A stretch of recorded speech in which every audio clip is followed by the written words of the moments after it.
Welcome to the Healthy Skin Show with Jennifer Fugo, where we're flipping everything you've been told about your chronic skin issues upside down and connecting you with alternative solutions your dermatologist never told you about. Welcome back to episode number 243 of the Healthy Skin Show. In today's episode, we are going to be tackling the tough topic of hair loss. And specifically in this episode, we're going to be talking about alopecia areata. And of course, I brought back one of the most favorite guests from the Healthy Skin Show, Dr. Julie Greenberg, to talk about how she addresses alopecia areata in her practice, what it is, what it isn't, what you can really get help with from your dermatologist, and what other options you have beyond what you may have been currently told. Now, for those of you who have not heard an episode with Dr. Greenberg, allow me to introduce her. She is a licensed naturopath who specializes in integrative dermatology. She's the founder of the Center for Integrative Dermatology, a holistic dermatology clinic that approaches skin problems by finding and treating the root cause. Dr. Greenberg holds degrees from Northwestern University, Stanford University, and Bastyr University, and received advanced clinical training at the Dermatology Clinic at the University of Washington Medical School and at the Pediatric Dermatology Center at Seattle Children's Hospital. She is also the program chair of the Naturopathic and Integrative Dermatology series on LearnSkin.com, a learning platform for integrative healthcare professionals. So without further ado, let's dive into today's conversation. Dr. Greenberg, I'm so excited to have you back on the show today, especially because we are going to be talking about a topic that you and I have never talked about before. And in fact, it's a little different than what we usually talk about, because usually we're talking about skin. Today, we're going to be talking about hair loss. Thank you so much for coming back. Thanks so much for having me. You know, it's a joy for me to be here as always. So let's talk a little bit about alopecia. I've covered maybe hair loss twice on the Healthy Skin Show so far, and I know that hair loss can be a big factor for people who are going through skin issues, or maybe it's just hair loss on its own. So you had mentioned something really interesting to me. Like, first, there are different types of alopecia, and we're going to talk about a very specific type today. So let's talk about what is alopecia, what are the different types of hair loss that are associated with it. And then we'll kind of go into what alopecia areata is and whatnot, because I think you guys are going to love everything that Dr. Greenberg has to share. Yeah, so that's a really good point. A lot of people will say, well, I have alopecia, which is, it's really non-specific, because the definition of alopecia is partial or complete hair loss from an area of the body that is supposed to or formerly had hair. So all it means is that you're losing your hair from somewhere, but it doesn't tell us really which disease you have or why. So we kind of create buckets for hair loss, and one of the buckets is called scarring. One is called non-scarring, and one is called mixed. So I'll go through those three, and then we can talk a little bit about what's in each bucket, and then we'll drill down into alopecia areata. So scarring hair loss means that the hair follicle has been attacked and killed. So there's a scar there. That hair can never come back. We can't regrow that hair. And there's a group of alopecias in that scarring bucket, and that would be things, if you've heard, they're less common, but it's like frontal fibrosing alopecia, or lichen planopilaris, or there's a discoid lupus erythematosus. So these are more of an autoimmune permanent attack on the hair follicle. We can't regrow it. You need a biopsy for that. And it's important to know, do you have scarring or non-scarring? Because non-scarring means the hair fell out, but the follicle's still there. The follicle's still intact. So if we can figure out what went wrong, we can regrow that. So it's really important to know which bucket you're in. Then there's a mixed bucket. The mixed means that it starts off as non-scarring, which means we got a good chance of regrowing it. But if it goes too long, it can turn into scarring. And so for those conditions, we really want to get on them as soon as possible while they're still non-scarring and we can regrow the hair. And examples of that are things like traction alopecia. Traction alopecia can be caused by hairstyles that are pulling so hard on the hair follicle for so long that it traumatizes them and then the hair falls out. So certain professions like ballerinas or gymnasts or ice skaters, if you look at them, sometimes you will see they've got these very tight hairstyles. Even some religions, like Sikh men, will get it. They can't cut their hair, and it's so heavy, and they're pulling so hard that hair follicle gets traumatized, and they lose hair from, especially like around, we call it the fringe sign, around the front. There's also something called trichotillomania, which is where people pull out their own hair. It's a kind of an anxiety disorder. And that also is mixed, because at the beginning it's non-scarring, but if people continue to pull out their hair, eyebrows, eyelashes, or scalp hair for long enough, it's not going to grow back. So we need to know what bucket we're in. Alopecia areata, which is the one you brought up, is a non-scarring hair loss. So the good news about that one is, really for the most part, if we can figure out what's wrong, we can regrow the hair. The one exception is that in conventional medicine, it's kind of thought of as, once you have lost all the hair in your head for 10 years or more, it's probably not coming back. And so even with alopecia areata, even though it's technically a non-scarring hair loss, we do want to get in and try to get a handle on it, as quickly as possible, and not sit around and wait 10 years, because there's not a good chance of regrowing it at that point. This episode is brought to you by my skincare line, DermaQuell. The beauty of these skincare products are that they are especially crafted for those struggling with chronic skin rash issues based on my research and clinical experience from my private practice. They focus on organic ingredients that are clean, like zinc, aloe, and hemp oil, that support and calm rashed, dry, angry skin. There's no unnecessary chemicals or additives that can further dry out your skin or mess with your hormones. And I'm so excited for you to add these creams into your routine. Check them out at quellshop.com and use the coupon code GET15OFF to get 15% off your first order. I'll put a link in the description below, and now let's jump back to the video. What exactly is alopecia areata? Is this some sort of autoimmune disease, or is it something else? Yes, it sure is. It is an autoimmune disease, and it's an attack on the hair follicle. And it's not fully clear to us why this happens, and that's common with a lot of autoimmune diseases. We don't really understand why the body is attacking self. The most common autoimmune disease is hypothyroidism, Hashimoto's hypothyroidism, where we attack our thyroid. We don't understand why we do that. And it's the same as happening with alopecia areata. And for some reason, the hair follicle, instead of the body recognizing it as self, like, oh yeah, that's part Julie or part Jennifer, and I'm gonna leave it alone, it suddenly shifts and it looks at that as an invader and an intruder, and it will mount a response, kill the hair follicle, and then the hair falls out. Now again, killing the hair follicle it's not true, because it's non-scarring, but it attacks it to the point where it shuts it down and the hair falls out until you can shut that process off. It is what we call a T-cell mediated attack. T-cells are certain types of immune cells that we produce.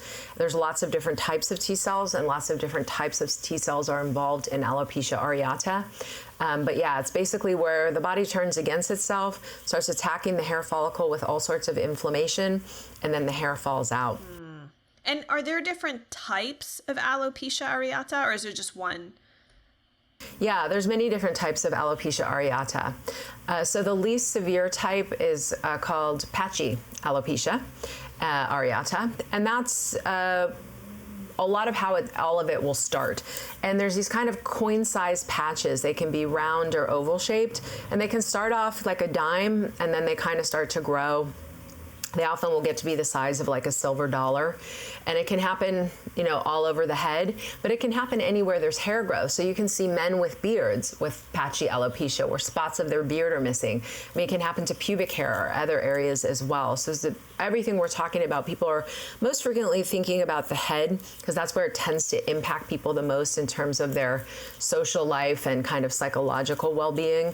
But these alopecias that I'm talking about can happen anywhere. So that's the patchy alopecia. There's patterns. There's something called alopecia areata ophiacis. Ophiacis is Greek for snake, and it's a snaking pattern where patients lose hair along the sides and where the ears are, and then along the back hairline. So it's this kind of snaking hair loss around the sides and back of the hairline. Then there's alopecia areata sisypho. Sisypho is the opposite word of ophiacis, and it's the opposite pattern of hair loss. So they are going to lose hair from the top, from the front, and kind of middle portion of the head, kind of like a opposite skunk stripe where that hair is missing. There's alopecia totalis, which then means that you go completely bald on your head. And there's alopecia universalis, which means that you've now lost hair from all over your body, including eyelashes, eyebrows, pubic hair, arm hair. Just every hair on your body gets attacked and falls out. Wow. And it's more severe and more aggressive as we go. So the least aggressive and the easiest to treat is going to be that initial one I talked about, the patchy alopecia. Once you start getting into the other ones, particularly alopecia totalis or universalis, it's much harder to treat because it's just a much more widespread process with a lot more inflammation going on. So I wanted to ask you this because your discussion about acne, I forget which specific episode number it was, but we'll link to it in the show notes, which was awesome and all about the gut microbiome. I'm sure that there is a microbiome component to this. What do you tend to see in terms of the gut microbiome in patients that you treat who are dealing with this? Because I think that's an important point, everybody. It's not just about doing a diet. There's other factors here. And so, Dr. Greenberg, what do you tend to see in stool testing? Yeah, it's a really good point. And if your listeners have heard me speak on any of your other episodes, they will know what I'm about to say, which is that I do gut microbiome testing on all my patients and absolutely my autoimmune patients. So whether it's vitiligo, which is another dermatological condition where instead of an attack on the hair follicle, it's an attack on the melanocyte or the pigment cells in the skin, or if it's alopecia areata or psoriasis, we need to go do that gut microbiome testing. So I do a stool test and a urine test called an OAT. I want to see what's happening in the microbes in the gut. How many good guys, how many bad guys, who's missing, who do I need to get rid of? And with my alopecia areata patients, it's pretty consistent. There's usually a lot going on, a lot of overgrowth of unwanted bacteria, and in particular, some of the bad guys that we call LPS or endotoxin producers, like Pseudomonas is an example. They're often present. I'm often seeing a leaky gut, and the way I can diagnose a leaky gut is there's particular good bacteria like Akkermansia muciniphila or Fecalibacterium prausnitzii that we want to see that kind of contribute to a strong mucosal barrier in preventing leaky gut. They're often missing in my alopecia areata patients. A lot of times there can be candida or mold overgrowth as well. So it usually is this kind of microbial onslaught of pathogens combined with a leaky gut, and that really drives inflammation in the system. And once the gut is leaky and you have stuff leaking from the gut into the bloodstream, the inflammatory response that the body is producing, it's not localized to the gut. It's in the bloodstream now, and the bloodstream goes everywhere, and including our hair follicles. And people don't realize, but the hair follicle is a nutrient hog. We need a lot of nutrients. There's a huge amount of blood supply that goes to the hair. We think of it as dead, which is certainly true for the crown of glory that we all have, right? But at the follicle, you know, if you've ever plucked out a live follicle, it hurts. You're like, ow, it's certainly attached to a blood supply. And there's beautiful pictures that show just this. It's not like there's one capillary attached to the hair follicle, but through this wonderful imagery that we've done, it's basically like bathed in blood and capillaries in the hair follicle root. And it's just, there's this constant supply of blood going to it and nutrients. And so whatever's in the blood, if there's inflammation, it's going to go there as well. Yeah, but people don't realize just how many nutrients hair needs. And hair is one of those things where, I mean, it's not critical to being alive. You can have alopecia universalis and lose absolutely every hair on your body and you're going to be fine. But psychologically, it is really, really devastating to patients. And I would say even more so than a lot of my skin diseases. My alopecia patients, and particularly alopecia areata, are pretty traumatized by the hair loss, particularly when it's on the scalp, and really desperate to find a solution. Yeah. I will add to that every client that I've spoken to, especially those, because I don't tend to get the hair loss piece in most clients, with the exception of those who have TSW or topical steroid withdrawal, where they've also started to lose their hair. And the very common comment is, I could relatively deal with the skin being a mess, but when I started to lose my hair was when I just lost it. And that was the tipping point where I just felt like everything was over. And it's so hard to hear someone say that, to realize that they're at such a point of devastation and depression because of hair loss. So I can certainly echo that sentiment as well from what I've heard from people. With alopecia areata, a lot of times they'll say, okay, if you start losing hair, you start noticing thinning hair, the first thing you do want to look at and assess is nutrients. And you did mention that hair is a nutrient hog. Iron is a big deal. Do you feel like iron is a factor with this, or not so much? It certainly can be. There's plenty of case studies that show patients who have alopecia areata, and if they're iron deficient, then supplementing can absolutely help, and in some cases will regrow hair. That's kind of true for all the nutrients. So, you made a good point. When we start off looking at hair loss, we want to certainly make it a correct diagnosis. When it's generalized thinning, that's generally not alopecia areata. Alopecia areata tends to start presenting in this patchy hair loss fashion. But whatever the hair loss, if I have a patient coming complaining of hair loss, I'm initially going to start with a workup thinking about, first of all, thyroid. Is their thyroid okay? Let's check that, because you get hair loss with thyroid problems. Absolutely, you can lose the outer portion of your eyebrows, your hair can thin, turn brittle, you can lose your hair. So we want to make sure that it's not a thyroid problem, and we want to make sure it's not a nutrient deficiency. So for iron in particular, are they vegetarian or vegan? Are they getting only plant sources of iron, which are not as well absorbed? Do you have a menstruating female who's losing a lot of blood, maybe due to fibroids or something? She can certainly be anemic, or for other reasons. Other nutrients, thinking about, there's just so many nutrients that go into hair health, including, zinc and vitamin D and vitamin A. All of them. We want to make sure that we're not deficient on vitamins. Biotin always comes up, and it's another one of those things where, absolutely, if someone is deficient in biotin, it can cause hair loss, and we would supplement. But biotin's got a really great PR person, and that is the truth. It's out there in every supplement, and every patient who's losing their hair comes to me just like taking tons of biotin. And there's no evidence to prove, unfortunately, that if you're not deficient in biotin, that biotin supplementation is going to help. And it can throw off a lot of labs. So a lot of my patients I have to take off of biotin. But that being said, if you really are deficient in biotin, absolutely, supplementation can help. And there was an interesting mouse study where they put the mice on antibiotics, and then they took a portion of those mice and they also deprived them of biotin. And they were able to induce alopecia areata in the mice that were both on antibiotics and deprived of biotin. Yeah. Interesting. So it took both.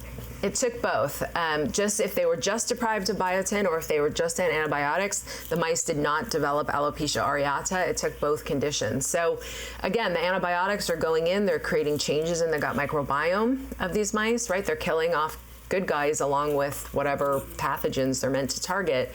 And those two that I mentioned at the beginning, Faecalibacterium and Akkermansia muciniphila, they're susceptible to a lot of antibiotics. So we don't know exactly what happened in those mice, but we do know that antibiotics combined with a biotin deficiency can cause an alopecia areata. But you'll see, for most of the patients, I'm putting them on a multi, it's got biotin, or if we test the iron and the ferritin, they're totally fine. So most of the time it's not just as simple as a nutrient deficiency. You do have to go to the gut, fix the gut microbiome.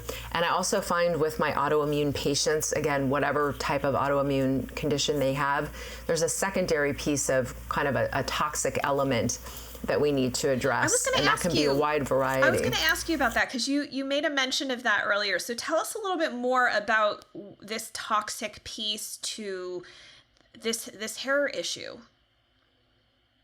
Yeah, so when we think about an autoimmune disease, we have to stop for a minute and think like, wow, things have really gone awry in the body when the body can't identify self, right? Because that's its number one job, is we have to know what's self and what's an invader. We don't want to be attacking self. That's a self-defeating purpose. And so for the body to get that far off, it usually takes both the microbiome gut dysfunction, leaky gut picture, and a toxic element where it's just so overwhelmed, it's under so much attack, it's just so confused that it's just firing at everything. And a lot of the toxins that I end up seeing, well, there's kind of different buckets, but sometimes we'll do heavy metal testing to see if that's a component. That can absolutely contribute to hair loss or alopecia areata.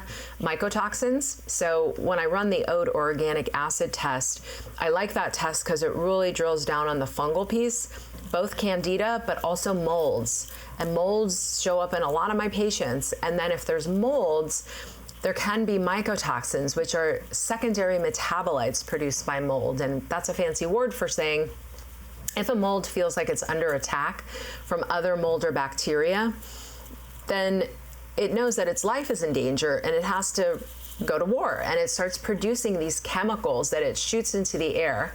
They're called mycotoxins. Myco is another word for fungal, so fungal toxins, and it will kill oncoming bacteria or fungus. It's not trying to harm us as humans, but if we're in a living space where there's this fight for life going on behind the wall and the mold is just pumping out mycotoxins, we're going to breathe it all day long.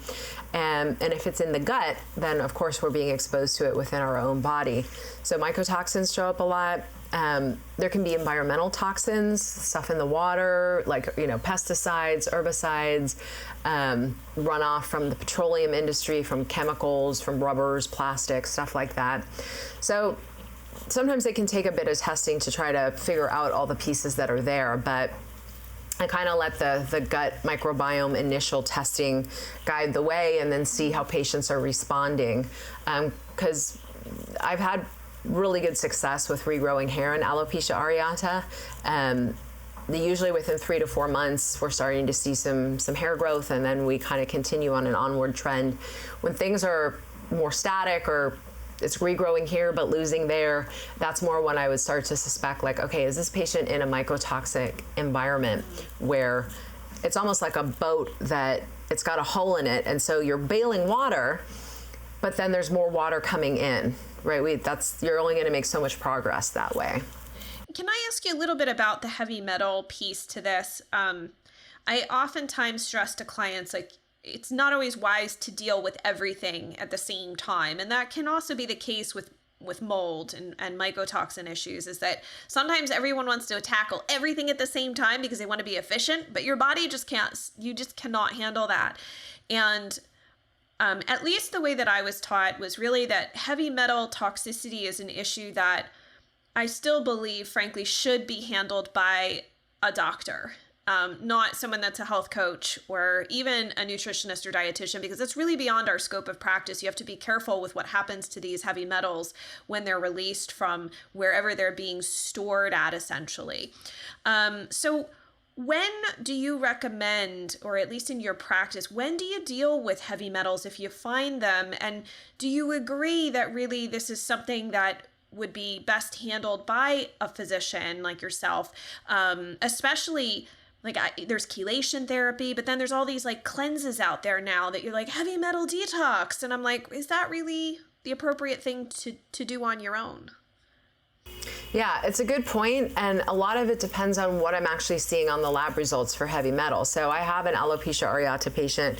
He's in his 20s, had a good percentage of hair loss. He had a mixed alopecia areata, which I didn't say, but you can have different types. So he started out as the patchy, it turned into ophiasis, and just a lot of hair loss, and then a frontal kind of as well. So he had a lot of hair loss. He had certainly the leaky gut picture, and he had some mycotoxins, but when we did heavy metal testing on him, his mercury came up high. And this was a mercury. So if you want mercury from like fillings, from like amalgams, you need to do a blood test. This was a heavy metal hair test, which will not give you that data. You need a blood draw for that. But his mercury was high on the hair test, which told me that it was coming from food. And he was a big sushi eater. So for something like that, right, we can tackle that. That was the only thing that was high on his heavy metal hair test. We're going to, if possible, reduce the sushi consumption, but we can take chlorella with the sushi, and we're going to also try to reduce our consumption of top predatory fish. So you don't want to be eating things like tuna or shark, because the top predators are going to bioaccumulate the heavy metals because they're eating the next fish down, and that fish that it just ate has been eating smaller fish than it. And so as you work your way up the predatory chain, you're bioaccumulating the heavy metals in the tissue, and each bigger fish that comes along and eats it is now getting all the mercury that that fish before it had bioaccumulated, and now each time it eats one, it's bioaccumulating. So you can do things like eliminate tuna from your sushi, but so something like that, like I can certainly tackle. To your point, I don't do like IV chelation or anything. I don't use those types of products. So if someone was really overloaded with like lead or something like that, I'm going to absolutely refer out, because that's not my specialty, and I don't do that type of, heavy metal chelation and stuff like that. Yeah, and I think that's an important point to stress, is that it has to be somebody that's really set up to deal with that. It's not just going to like a spot on the corner and they're like, oh, we do heavy metal detox IV therapy, and you don't even have a doctor there on the premises. I think you have to be careful with that kind of things. When you start mobilizing heavy metals, sometimes things can go awry and can cause more damage in the process. So we just want to be cautious of that. So, okay. So that being said, it sounds like there's hope. Because you said I have a pretty good track record at dealing with this, which I have. If I was struggling, Dr. Greenberg, I would go see you. Because we've had so many great conversations. You know what you're doing. Like you are, oh my goodness, every single time you're on the show, you share so many amazing pearls with everyone. So what do you think about somebody who's just going the conventional route? Not that there's necessarily anything wrong with that, but they're just necessarily trying to like stop inflammation. That's it. Like we're just saying, okay, we'll just try and stop the reaction. We'll just arrest the process and leave it at that. Do you think that there's a way to start transitioning if someone is doing the conventional route and they're not seeing improvements? Could they transition into doing a more functional route without necessarily seeing like an increase in hair loss? Or what are some like, maybe they're like tough truths that you could share as we kind of get to the end of this that people need to know? You know what I mean? I think a lot of times that you get there and you go, I wish I knew that. What do individuals struggling with this probably need to know that no one's told them before? Yeah, so I have a lot of patients who come to me having gone the conventional route, and the most popular conventional route, at least for patchy alopecia areata, is going to be corticosteroid injections into the scalp. Now, that's obviously not going to work for kids. They're not going to let you inject things into their scalp, so they'll use really potent topical steroids in kids or someone who's not able to tolerate an injection. Sometimes you can do a couple corticosteroid injections, and if that's it and the hair regrows, alopecia areata, like any autoimmune disease, can come and go.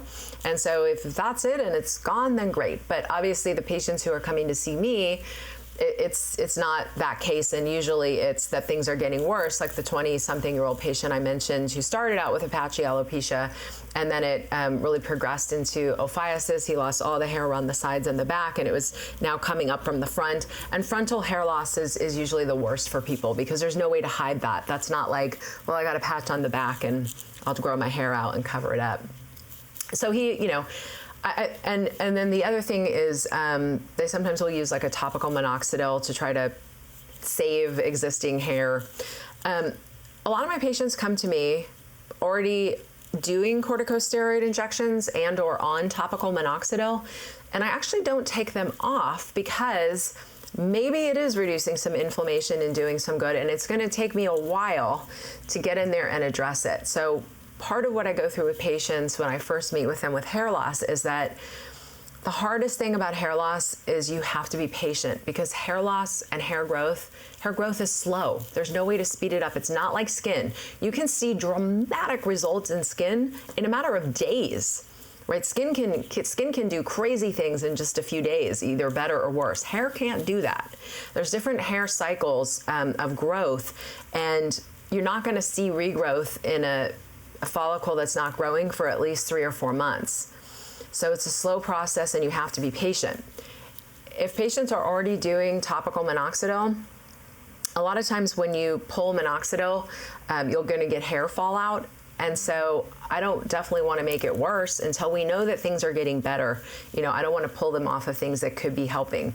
But all of those conventional options are suppressive medications, and we don't even fully understand why minoxidil even works for hair loss. We know that it increases blood supply to the scalp, and as we talked about, hair needs blood, it needs nutrients, so we think maybe that's how it's working, but we don't even know for sure.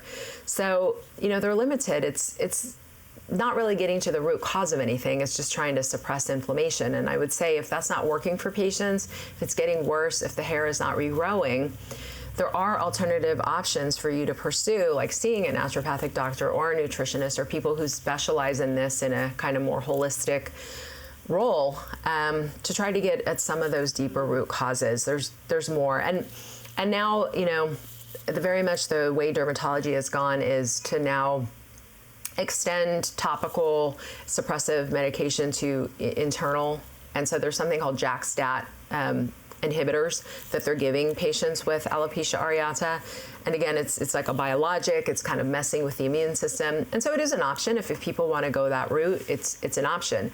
But there's, from a naturopathic or holistic approach, it's like, well, let's figure out, like, why is the body going wrong? And let's try to fix that instead of just suppressing all the time.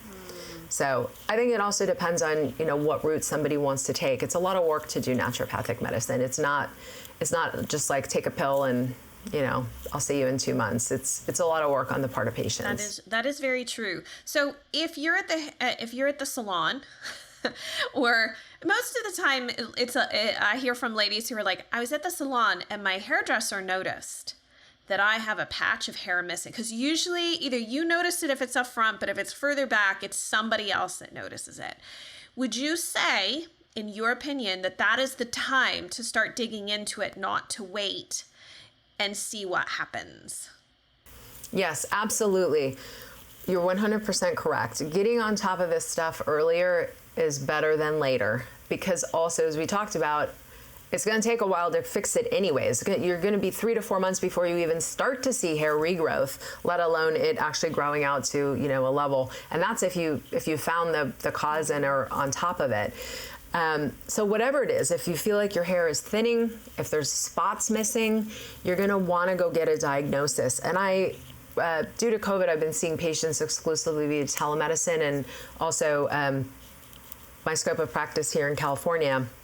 I can see patients in California, Oregon, and Washington, but in California, I can't do any surgical things. So I refer all the time for hair loss to dermatologists to do a biopsy to get a diagnosis, because as we talked about, you want to know what type of hair loss you're dealing with. Are you in a scarring, a non-scarring? You know, what are we dealing with? Because if it's a scarring hair loss, you do need to get on top of it before it spreads, but you know, we can't regrow that hair, and so you might be looking at other options for that, like a transplant or something like that, right? It's totally different treatment plans, but yeah, do not wait.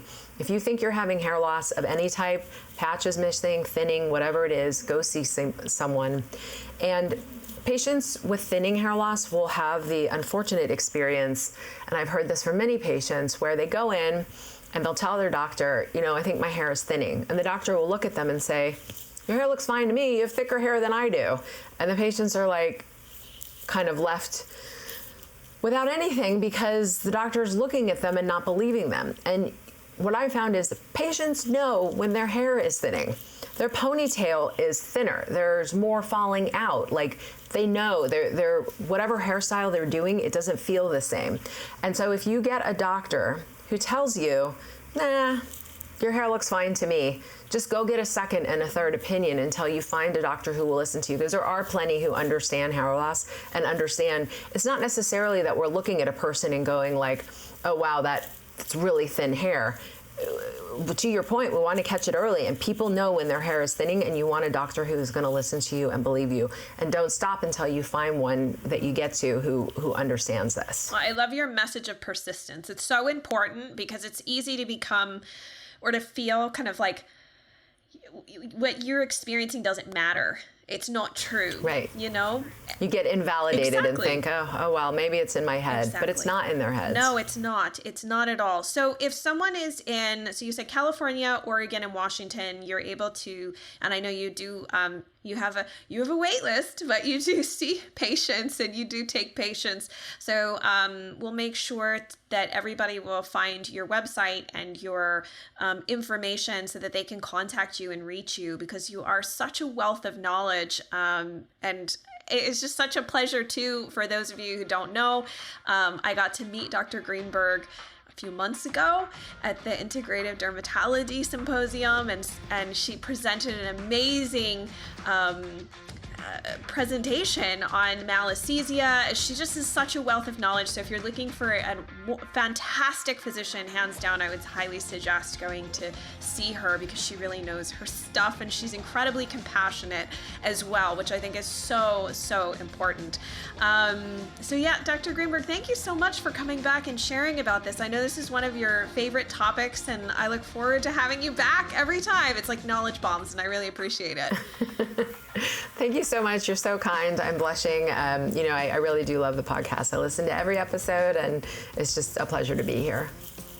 I am always eternally grateful for having Dr. Greenberg come back on the show to share her pearls of wisdom. She is such an amazing, not only friend, but also mentor, and I appreciate her sharing her knowledge and expertise with all of you. And so if you're looking to connect with Dr. Greenberg, or you'd like to check out some of the information that we're sharing in the show notes of this episode, head on over to skinterrupt.com/243. There you can check out all of the resources and leave any comments. That way we can keep the conversation going.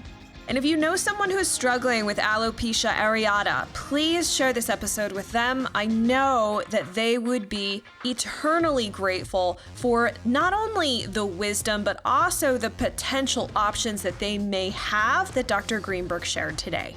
And make sure to rate and review The Healthy Skin Show. Share what you love about this episode or about the show in general. Any type of feedback to help somebody else know why this show would be a benefit for them to tune in is much appreciated. And don't forget to subscribe to the show. That way you never miss a weekly dose of inspiration, new research, new strategies, and tips to help you rebuild healthy skin. And then let's connect over on social media. I'm at Jennifer Fugo. Thank you so much for tuning in, and I look forward to seeing you in the next episode.